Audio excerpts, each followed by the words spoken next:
Hello ladies and gentlemen, and you attack helicopters. Today I'm going to be talking about an issue in Raid that seems to be plaguing the community. This is going to be the arena. Don't worry, I'm not just going to be one of those content creators who sits here, complains about it, doesn't give you really useful information, or the people on the forums who just don't really understand what's going on and they just want to complain to make themselves feel better. So, I am a former Gold 3 player who dropped all the way down to Bronze 3 in the last couple of months. As of the reset last night, managed to get myself back up to Silver 4 right now, grinding my way up to Gold 1. That way I can try and progress my Arbiter missions here. I'm going to be going over the team comp I'm using, why gear and champions is not as important as most people would make it seem in the arena, and just the basic strategy you should be using. So I'll go ahead here and quickly cover my defense, which is just kind of a bunch of champions I threw in there. I got a speed booster who's built out super fast, and then a bunch of defensive champions who can revive, heal, ally protection, HP burns, provokes, all that good stuff, shield buffs, stuns, everything you could put in there. Team power of 98,000. That's my defense, and I'm sticking to it. In terms of offense, here's what I got going on, and before you critique me on the level my champions are and the gear I have, just remember that I pushed myself from Bronze 3 to Silver 4 in the matter of a few days using this team, this gear, this strategy. So before you critique me, if you're watching this video and you need help progressing in the arena, maybe you should follow this strategy. I'm just saying, because there's a lot of keyboard warriors in the comments usually, and I really appreciate the positive feedback. I love it. Keep it coming. This is for all you people who like to complain and critique other people. So first champion I got coming up is going to be Seeker, who is a defensive speed booster.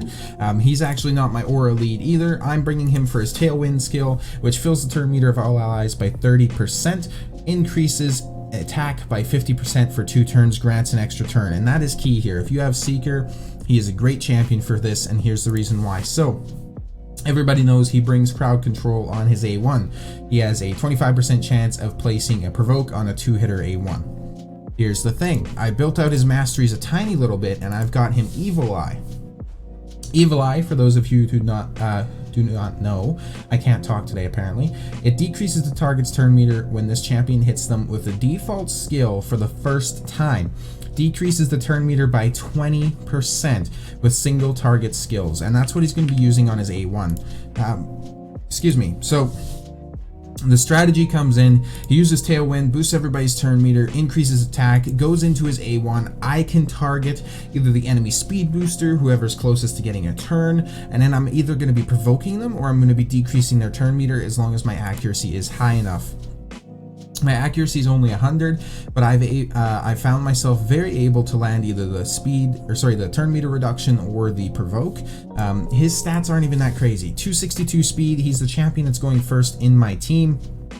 20k HP, 1300 defense, very reasonable stats that you can get to. He's not even fully ascended, guys. He's not even fully ranked up to his 5-star capabilities, and he's part of my team that I was able to do the push with.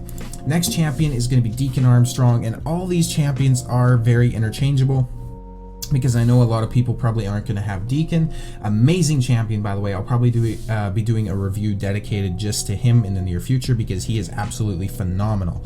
You can use any sort of a speed lead you want. You can use any sort of turn meter manipulation you want as long as you're following these same basic concepts. So Deacon is amazing because he combines the next 2 champions that you're going to want to bring, which will be turn meter reduction and debuffs for the enemy team. So these are the stats I got going on him. 187 speed, 1800 defense, 17k HP, 236 accuracy because he is placing debuffs. So I'm going to go over his kit here. What he's doing first is he's going to be doing time compression, which fills the turn meter of all allies by 15% and decreases it of all enemies by 15%, grants an extra turn, which is amazing within itself for the arena, right? It gets better. Sweeping Retribution is an AoE with an 80%, 95% chance when booked of placing a 60% decreased defense debuff. And then he's placing a leech on the A1. So he's bringing so much utility for your team.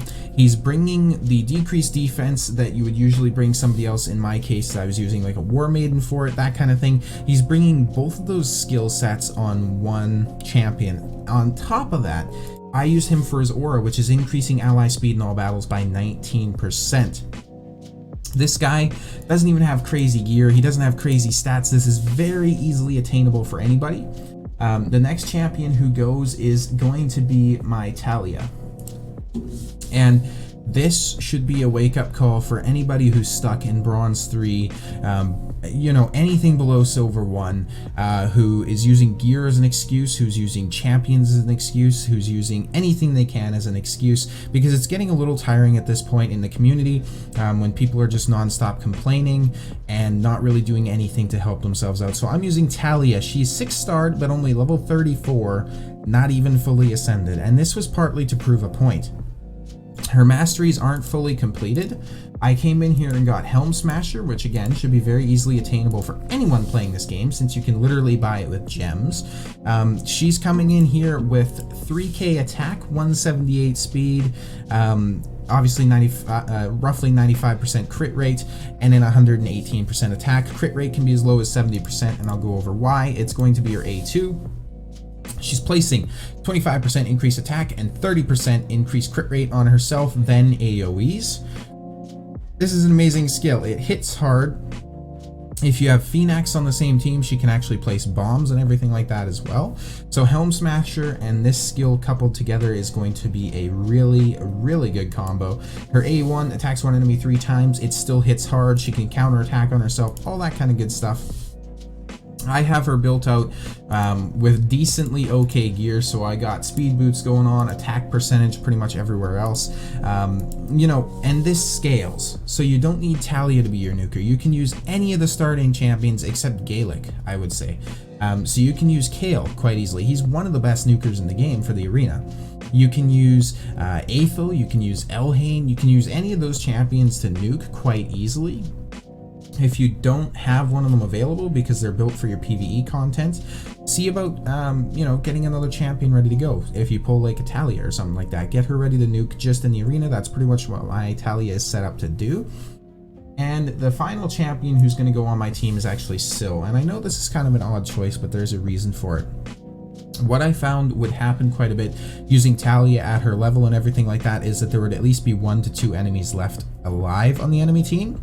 That's where Syl comes in handy. So Syl is going to have a multi-hitter AoE, which attacks all enemies 2 times. Each hit has a 20% chance, 35 when booked, which she is, of placing a stun debuff for 1 turn. So she's bringing crowd control, she hits like a truck, she's bringing a revive, passive heals. A1 decreases speed, decreases the turn meter, hits hard. Her passive is also putting speed boosts on your other people, or other champions I should say. So if you need to you know, do some cleanup work after you've gone first, Syl is your champion for it, and she's not even in that crazy of gear either. So she's rocking 43k HP, 4.5k defense, 157 speed, and yeah, the rest of it's kind of, you know, just a little iffy. So definitely, if you're struggling in arena, you want to be following the same basic premise I am, and you want to look at masteries, like I said, that really help you out. So for example, a perfect example, I said that twice, would be Evil Eye. So this has helped immensely because I can target the enemy speed booster, I can target anything like that that I want to, you know, and decrease the turn meter to ensure that I get that first turn. And like I said before, all these champions are interchangeable, so if you don't have Seeker, that's fine. Doomscreech, Apothecary, High Katoon, even Jingle Hunter is going to work. Either something that's giving you decreased turn meter, or sorry, that would be first. So you want a speed booster going first. Second is Deacon Armstrong, interchangeable champion. So you can change this out for just a speed booster if you want to. You can change it for somebody who's blocking cooldown skills, decreasing defense, any of that stuff. It's just depending on what you want to do. You need to make sure that your champions have the synergy. You need to make sure that they are speed tuned. I'm going to leave the links down below to the Deadwood Jedi Arena speed calculator so that you can calculate your speeds, make sure you don't get cut in on, that kind of thing, because that's super crucial as well. Again, you can change out Deacon. Your third champion who goes, if you don't have somebody like Deacon, is probably going to be a debuffer. So you can use somebody as simple as War Maiden, who's farmable from the campaign. She's placing decreased defense. You can use Phoenix for his block cooldown skills, block buffs. You can use anybody who's placing decreased defense on an AoE. Stag Knight, Tayrel, pretty much anybody, right, who does that. And then obviously you can bring your nukes, you can bring your support, whatever you want after that. So again, this is kind of more for the people who are just complaining about how hard the arena is, and you see them using teams that just make no sense. There's no synergy there, no strategy. Follow along something like this. Make sure you read through the masteries. Don't just blindly copy them. If you're struggling with arena, do it on manual. Don't do it on auto. Something I want to go over real quick in the arena as well. So when you're looking at your arena here, the first half roughly of the arena refresh is going to be considered the easy teams for that refresh.